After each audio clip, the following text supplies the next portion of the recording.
Yo, what's up mga kaibigan? Halina tayo magkwentuhan. So tapos na ang NBA preseason at naghihintay na lamang tayo sa umpisa ng panibagong season sa October 23, 7:30 AM Philippine Time. Pag-usapan muna natin ang mga player na posibleng matrade sa kalagitnaan ng season na ito dahil sa iba't ibang dahilan, subalit mostly nga ay dahil ito sa kontrata nila ng mga expiring na at mga team na may handle sa kanila na gustong makakuha ng kapalit bago sila pumasok sa free agency at posibleng lumipat ng team. Unahin natin ang obvious at yan nga ay si D'Angelo Russell. Nasa huling taon na siya ng kanyang kontrata. Kapag hindi maganda ang kanyang pinakita ngayong umpisa ng NBA season, bukod sa pwedeng malipat si Austin Reeves sa point guard position at si Dalton Knecht sa shooting guard at malagay si D'Lo sa bench, posibleng sa trade nga ang bagsak niya habang kontrolado pa ng Lakers ang kanyang contract. Magiging critical nga ang kanyang first 25 games ngayong season.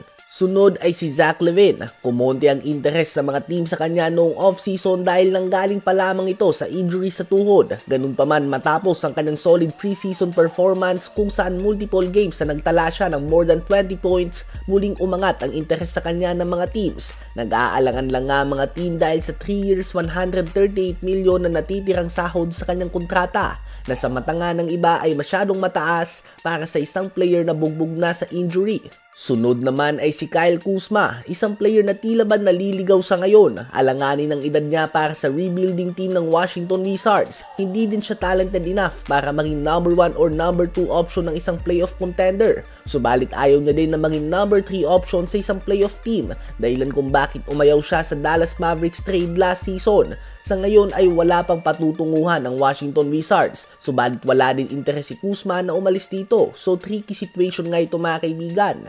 Sunod ay ang magkabatch sa Golden State Warriors na si Moses Moody at Jonathan Kuminga. Both players ay may expiring contract. May gusto silang presyo na sa ngayon ay ayaw pang ibigay sa kanila ng Warriors. Kapag hindi nagkasundo mga kampo nila at ng Warriors sa isang contract extension, asahan na gagamitin sila bilang mga trade assets sa isang trade kung saan mabibigyan si Stephen Curry ng isang established superstar na makakatulong na sa 2-time MVP ngayon na mismo at hindi na niya kailangan pang maghintay na mag-develop ito dahil tumatanda na din nga si Curry mga kaibigan.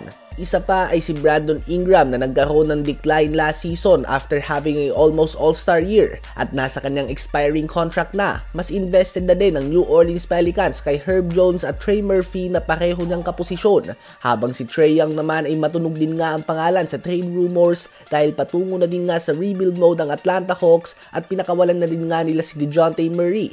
Ilan pa sa mga pangalan na nababanggit sa ngayon sa trade rumors at posibleng matrade sa kalagitnaan ng season ay sila Darius Garland ng Cleveland Cavaliers, Bruce Brown ng Toronto Raptors, Colin Sexton ng Utah Jazz, Jordan Clarkson din ng Utah Jazz, Andrew Wiggins ng Golden State Warriors at iba pa. Ano ba ang masasabi nyo tungkol dito?